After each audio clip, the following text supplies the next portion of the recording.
Hello students, good morning you all. My name is Mohit Bhiyana. तो students, आज के video lecture में हम डिस्कस करेंगे कि सर्कल की जो प्रॉपर्टीज हैं हमारे पास वो हमारे लिए कैसे हेल्पफुल है।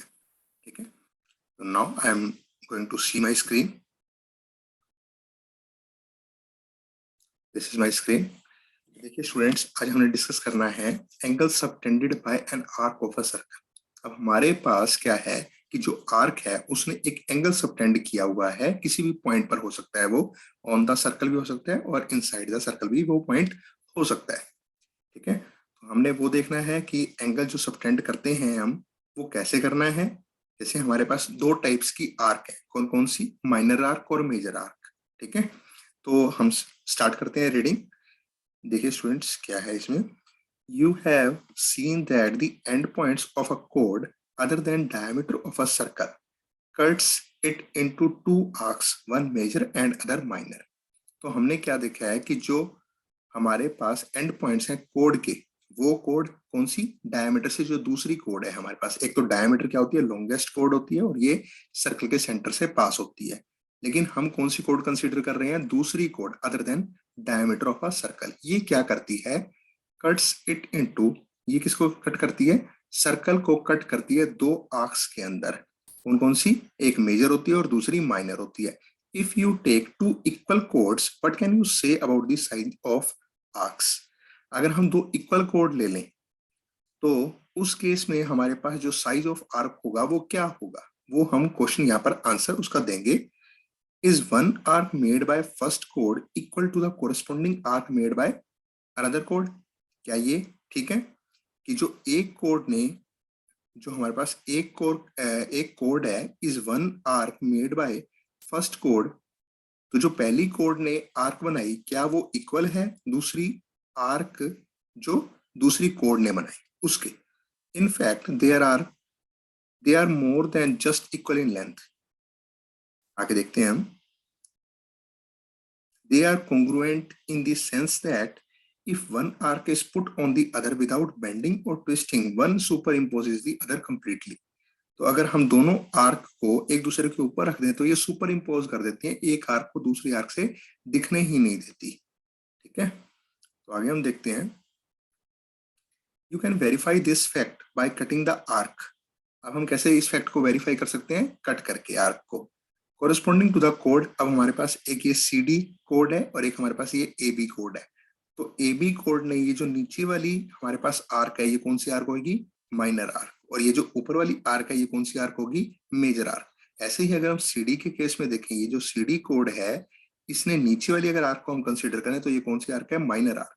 और ऊपर वाली आर्क जो है वो मेजर आर्क है। ठीक है, तो हम इस फैक्ट को वेरीफाई कर सकते हैं कैसे? कोरस्पॉन्डिंग टू द कोड C D from the circle along C D. ठीक है, and put it on the corresponding arc made by equal कोड ए बी। तो अगर हम इन दोनों आर्क को सुपर इम्पोज करें, यानी कि एक ये हमारे पास आर्क है और दूसरी आर्क हमारे पास ये है, अगर हम इन दोनों को सुपर इम्पोज करें तो क्या ये इक्वल टू ईच अदर हैं? आप इस फैक्ट को ऐसे वेरीफाई कर सकते हो। तो देखते हैं आगे। You will find that the arc C D superimpose the arc A B completely. ठीक है, सी फिगर 10.26। ठीक है, this shows that equal chords make congruent arcs. अब कॉन्ग्रुएंट आर्क्स अगर बना रही हैं, इक्वल कोड्स अगर कॉन्ग्रुएंट आर्क्स बना रही है, यानी कि आर्क की शेप और साइज क्या है? Same, same with respect to each other. And conversely अगर हम इसका अपोजिट देखें तो अपोजिट क्या होगा? यानी कि अगर हम इसका रिवर्स देखें तो कन्वर्सली हम क्या कह सकते हैं? Congruent arcs make equal codes of a circle. अगर ये दोनों आर्क्स कॉन्ग्रुएंट हैं तो जो इनकी कोड होगी उसकी लेंथ भी क्या होगी? इक्वल। तो आप दोनों तरीके से समझ सकते हैं। अगर हमारे पास कोड इक्वल हैं, दोनों कोड्स अगर इक्वल हैं, तो जो इनकी कोरस्पॉन्डिंग आर्क्स होंगी वो भी कैसी होंगी? Congruent with respect to each other. अगर ये आर्क्स कॉन्ग्रुएंट हैं तो इन कोड्स की लेंथ क्या होगी? इक्वल। तो आप दोनों तरीके से समझ सकते हैं। तो इसी को अगर हम स्टेटमेंट में कन्वर्ट करें तो हम कैसे कह सकते हैं? If two chords of a circle are equal, अगर हमारे पास सर्कल की दो कोड्स क्या है? इक्वल है, then their corresponding arcs are congruent. और कन्वर्सली अगर हम इसका रिवर्स देखें, if two arcs are congruent then their corresponding chords are equal. ठीक है, तो दूसरे दोनों तरीकों से हम कह सकते हैं। अगर दोनों कोड्स हमारी इक्वल हैं तब जो इनकी कॉरेस्पॉन्डिंग आर्क्स होंगी वो भी कैसी होंगी, इक्वल इन मेजरमेंट। ठीक है, और अगर हमारे पास आर्क्स इक्वल हैं तो इनकी जो कोड्स की लेंथ होगी वो भी क्या होगी, इक्वल। तो इसी फैक्ट्स को हम स्टेटमेंट के अंदर ऐसे यूज कर सकते हैं, if two chords of a circle are equal then their corresponding arcs are congruent.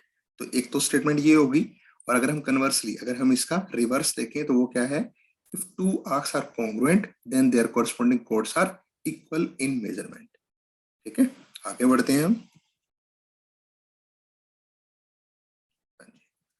अब ये देखो बेटा, also the angle subtended by an arc at the center is defined to be angle subtended by the corresponding chord at the center in the sense that the minor arc subtends the angle and the major arc subtends the reflex angle। अब ये समझते हैं हम यहां से लेकर also से लेकर एंगल तक। देखो, the angle subtended by an arc at the center, अगर इस आर्क ने इस सेंटर पॉइंट के ऊपर एक एंगल सबटेंड किया तो ये कौन सा एंगल होगा, एंगल POQ।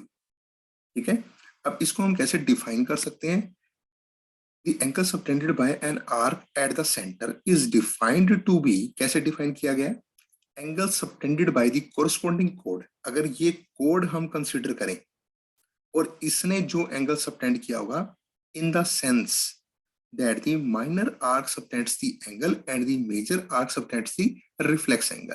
तो ये जो कोड होगी, इस कोड ने यहाँ पर जो एंगल सबटेंड किया होगा उतना ही एंगल इस आर्क ने इस सेंटर पॉइंट के ऊपर एंगल सबटेंड किया है। तो एक तो हमारे पास ये एंगल है, और जो मेजर आर्क यहाँ पर एंगल सबटेंड करेगी वो रिफ्लेक्स एंगल होगा। ठीक है, ठीक है, जो मेजर आर्क यहाँ पर एंगल सबटेंड करेगी वो रिफ्लेक्स एंगल होगा। ठीक है, तो हमने समझ लिया कि angle subtended by an arc at the centre is defined to be, कैसे डिफाइन किया गया, angle subtended by the corresponding कोड at the centre in the sense, कैसे समझे, that the minor arc subtends the angle and the major arc subtends the reflex angle। ठीक है जी, therefore in figure 10.27 the angle subtended by the minor arc PQ at O is angle POQ। ठीक है जी, and the angle subtended by the major arc PQ, अब ये जो major arc है इसने eight point O पर जो एंगल सबटेंड किया होगा वो कितना होगा, reflex angle of angle POQ। ठीक है, आगे हम बढ़ते हैं। In view of the property above and theorem 10.1, the following result is true। अगर हम इस प्रॉपर्टी को देखें या हम इस थ्योरम को देखें तो वो क्या कहती है, congruent arcs और equal arcs of a circle subtend equal angles at the center। ठीक है, अगर हमारे पास congruent arcs हैं सर्कल की तो वो सेंटर के ऊपर इक्वल एंगल सबटेंड करते हैं। congruent arcs कहो या उनको इक्वल आर्क्स कहो, तो उनका जो एंगल सबटेंशन है कहां पर, एट पॉइंट O पर, वो भी क्या होगा, इक्वल होगा। ठीक है, तो आगे हम बढ़ते हैं। Therefore, the angle subtended by a chord of a circle at its center is equal to the angle subtended by the corresponding minor arc at the center। तो यहाँ हम इस कोड को कंसीडर करें, कोड ने इस सेंटर पॉइंट के ऊपर एक एंगल सबटेंड किया, ये किसके इक्वल होगा, ये जो माइनर आर्क है इसने एंगल सबटेंड कहाँ किया, एट पॉइंट O पर। ठीक है, तो ये जो थ्योरम है ये क्या देती है, gives the relationship between the angles subtended by an arc at the centre and A point on the circle. तो ये क्या देती है, the following theorem gives the relationship. अब ये जो हमारे पास थ्योरम आएगी ये क्या देती है हमें, angle subtended by an arc at the centre and A point on the circle. तो देखते हैं हम थ्योरम नंबर 10.8, ये बहुत इंपॉर्टेंट थ्योरम है, देखिएगा इसको। The angle subtended by an arc at the centre. ठीक है, अब इस आर्क ने सेंटर के ऊपर एंगल सबटेंड किया, is double the angle subtended bye it at any point on the remaining part of the circle. देखिए क्या कहा गया है, जैसे हमारे पास ये PQ जो आर्क है इसने एक सेंटर पॉइंट के ऊपर एंगल सबटेंड किया और इसने अगर कहीं और एंगल सबटेंड किया तो जो सेंटर पॉइंट वाला एंगल होगा वो इसका ट्वाइस होता है। जो PQ हमारे पास आर्क है इसने यहाँ पे एंगल सबटेंड किया और PQ आर्क ने एक पॉइंट O पर एंगल सबटेंड किया, तो एंगल POQ जो होएगा वो ट्वाइस है किसका, एंगल PAQ का। तो इसका हमें प्रूफ करना है, देखिएगा प्रूफ क्या है। Given an arc PQ of a circle, हमें क्या दी हुई है, एक आर्क दी हुई है सर्कल की एक आर्क दी हुई है, ये एक एंगल सबटेंड कर रही है कहां पर, सेंटर पर, जिसको किससे डिनोट किया गया है, एंगल POQ से, and PAQ at a point on the remaining part of the circle. You need to prove that, हमें क्या प्रूव करना है कि जो एंगल POQ है वो ट्वाइस है किसका, एंगल PAQ का। ठीक है, और आगे बढ़ते हैं हम।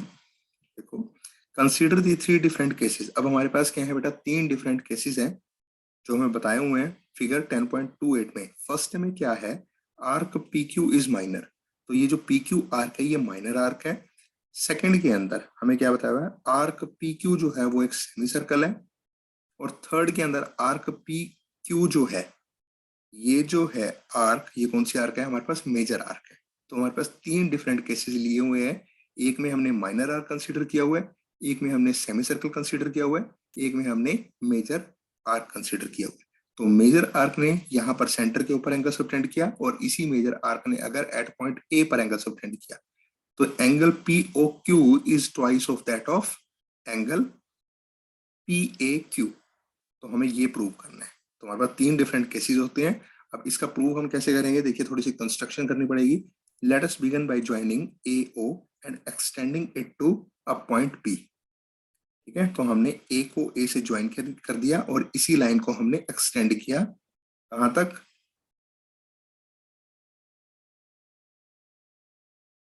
कहां तक हमने सबटेंड किया, एट पॉइंट B तक।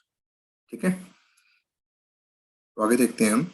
इन ऑल द केसेस, अब सब में देखो आपने ए और ओ को ज्वाइन किया और इसी लाइन को आपने एक्सटेंड कर दिया अप टू पॉइंट बी। ए ओ को आपने ज्वाइन किया और इसी लाइन को आपने एक्सटेंड कर दिया अप टू पॉइंट बी। तो आगे हम देखते हैं, let us begin by joining. ठीक है जी, ये हो गया इन ऑल द केसेस। अब सभी केसेस के अंदर ये जो स्टेटमेंट है ये ट्रू है। कैसे, एंगल BOQ, एंगल BOQ जो है वो किसके इक्वल होगा, एंगल OAQ प्लस में एंगल AQO। देखते हैं हम इसको, OAQ प्लस में AQO, ये जो एंगल होगा, क्यों, क्योंकि exterior angle is equal to sum of 2 opposite interior angles. ठीक है, because an exterior angle of a triangle is equal to the sum of the 2 interior opposite angles. चलिए आगे बढ़ते हैं हम। अब ये देखिएगा, हमारे पास अगर ट्रायंगल OAQ है, OAQ, अगर हम ट्रायंगल OAQ को कंसीडर करें,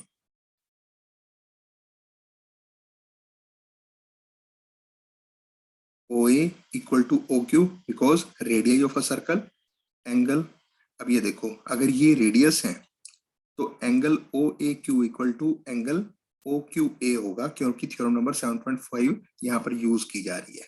ठीक है, अगर हमारे पास लेंथ इक्वल होती है ट्रायंगल के केस में, तो उनके अपोजिट जो एंगल्स होते हैं वो भी आपस में इक्वल इन मेजरमेंट होते हैं। ठीक है, तो यहां से हम क्या प्रूव कर सकते हैं कि एंगल BOQ जो है वो ट्वाइस है किसका, एंगल OAQ का। और सिमिलरली हम क्या कह सकते हैं, एंगल BOP जो है वो ट्वाइस है एंगल OAP का। तो इन दोनों को आपने ऐड कर देना है। ये जो एंगल का एडिशन आपके पास आएगा, ये कौन सा एंगल आ जाएगा, एंगल PAQ। यहाँ पर ये कौन सा एंगल आ जाएगा, एंगल POQ। तो आपने यही प्रूव करना था कि जो सेंटर के ऊपर एंगल होगा वो आर्क अगर बनाएगी किसी भी पॉइंट के ऊपर एंगल, तो उसका ट्वाइस होगा।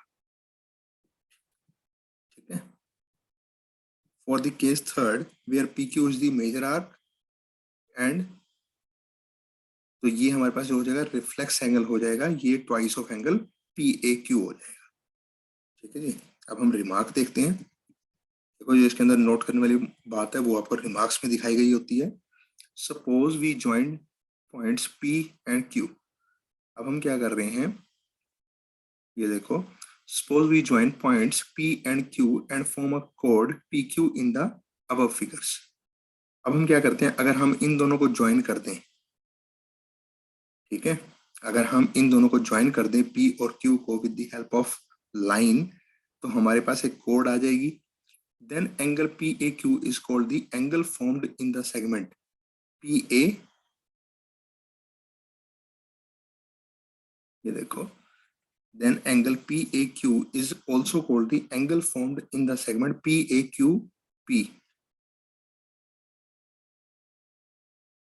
PA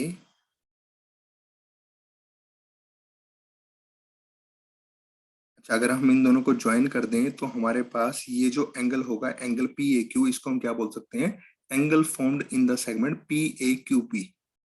ठीक है, चलिए आगे चलते हैं हम। In theorem 10.8 A can be any point, A can be any point on the remaining part of the circle. ठीक है जी। So if you take any other point C on the remaining part of the circle you have, तो ये जो angle होंगे ये आपस में क्या होते हैं, इक्वल इन मेजरमेंट होते हैं।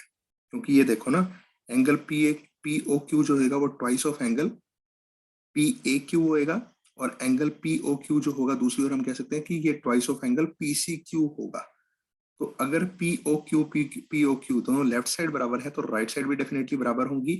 तो एंगल PAQ जो होएगा वो इक्वल टू होगा किसके, एंगल PCQ के। ठीक है, यही आपको प्रूव करना था। चलिए आगे हम बढ़ते हैं। थ्योरम 10.9, देखो इसके अंदर क्या है, angles in the same segment of a circle are equal. तो अगर सेम सेगमेंट के अंदर अगर हमने एंगल को कंसीडर किया हुआ है तो ये इक्वल इन मेजरमेंट होते हैं।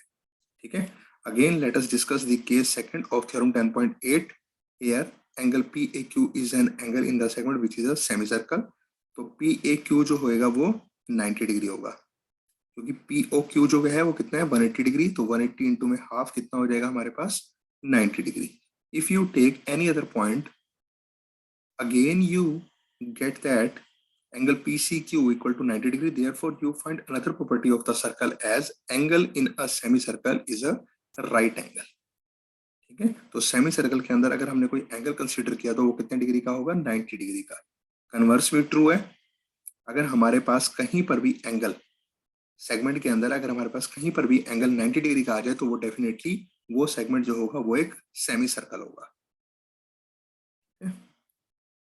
चलिए आगे बढ़ते हैं। Theorem number 10.10, if a line segment joining two points, अगर हमारे पास लाइन सेगमेंट है ज्वाइन कर रहे हैं टू पॉइंट्स को, subtends equal angles at two other points lying on the same side of the line containing the line segment, the four points lie on a circle.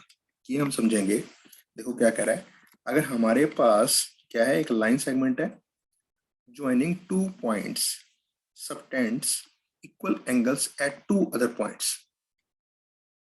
ठीक है, अगर हमारे पास लाइन सेगमेंट है और वो दो पॉइंट्स को ज्वाइन कर रहा है, जो क्या है हमारे पास, इक्वल एंगल सबटेंड करते हैं at two other points lying on the same side of the line containing the line segment, the four points lie on a circle, that means they are कौन साइक्लिक। देखते हैं हम इसको figure में समझते हैं।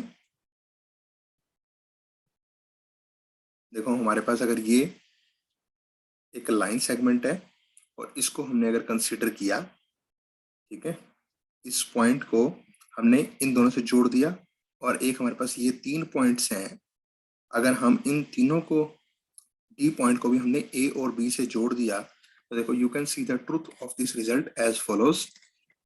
कैसे देखेंगे हम, in figure 10.30 A B is a line segment which subtends equal angles at two points C and D. ठीक है, that means that is angle ACB equal to angle ADB। ठीक है, to show that the points A, B, C and D lie on a circle, let us draw a circle through the points A, C and B. To show that the points, अब आपको ये show करना है कि A, B, C और D जो है वो एक सर्कल के ऊपर लाई करते हैं। Let us draw a circle through the points A, C, B। ठीक है, suppose it does not pass through the point D। ठीक है जी, then it will intersect AD और extended AD at a point से E। ठीक है, तो ये देखो, then it will intersect AD और extended AD at a point से E और E डैश। तो एक तो हमारे पास क्या आ जाएगा, अगर हम इस सर्कल के अंदर होंगे तो हमारे पास ये आ जाएगा पॉइंट ऑफ इंटरसेक्शन, और अगर हम सर्कल के बाहर होंगे तो हमारे पास ये आ जाएगा point of intersection E dash. ठीक है, आगे हम बात करते हैं, if points A, C, E and B A C E and B lie on a circle, अगर ये सर्कल के ऊपर है तो हम क्या कहेंगे, angle A C B equal to angle A E B, ठीक है। But it is given that A C B equal to A D B, A C B equal to A D B, therefore अगर ये दोनों equal हो गए, this is not possible unless, ये कब तक पॉसिबल नहीं है, जब तक कि ई कोइंसाइड ना करे किसके साथ, डी के साथ। Similarly E dash should also coincide with the point D, ठीक है। चलिए अब हमारे पास साइक्लिक क्वाड्रिलेटरल्स की प्रॉपर्टीज आएंगी, तो वो हमने देखना है। Quadrilateral A B C D is called cyclic, अब इसको हम बोलेंगे cyclic if all the four vertices of it, जो है क्वाड्रिलेटरल के चारों वर्टिसेस जो हैं वो सर्कल के ऊपर अगर आए, ठीक है। You will find a peculiar property in such quadrilaterals, तो यहाँ पर आपको एक स्पेशल प्रॉपर्टीज मिलेगी, वो क्या है, draw several cyclic quadrilaterals of different sides and name each of these. Draw several cyclic quadrilaterals of different sides and name each of these as ABCD. This can be done by drawing several circles and taking 4 points on each of them. Measure the opposite angles and write your observations in the following table. ठीक है जी. What do you infer? तो यहाँ से आपको कौन सी information मिलती है? You find that opposite angles का जो सम होगा वो 180 डिग्री के इक्वल होगा, जैसे कि angle A plus angle C equal to 180 degree, और दूसरी ओर आपके पास दूसरे दो और अपोजिट एंगल्स होंगे, यहाँ पर भी अपोजिट एंगल्स का सम 180 डिग्री होगा। Neglecting the error in measurements, this verifies the following. चलो ये देखो theorem 10.11, the sum of either pair of opposite angles of a cyclic quadrilateral is 180 degree. Confirm, ये इसका जो कन्वर्स है वो भी ट्रू है, अगर अपोजिट एंगल्स का सम क्वाड्रिलेटरल के अंदर 180 डिग्री होता है तो चारों के चारों पॉइंट्स जो होंगे वो सर्कल के ऊपर होंगे, ठीक है। इफ द सम, देखो आपको थ्योरम नंबर 10.12 भी बताई हुई है, if the sum of a pair of opposite angles of a quadrilateral is 180 degree, that means the quadrilateral is cyclic, ठीक है। कुछ एग्जांपल्स हैं, चलिए ये आप कर लीजिएगा। Thank you all, thank you so much.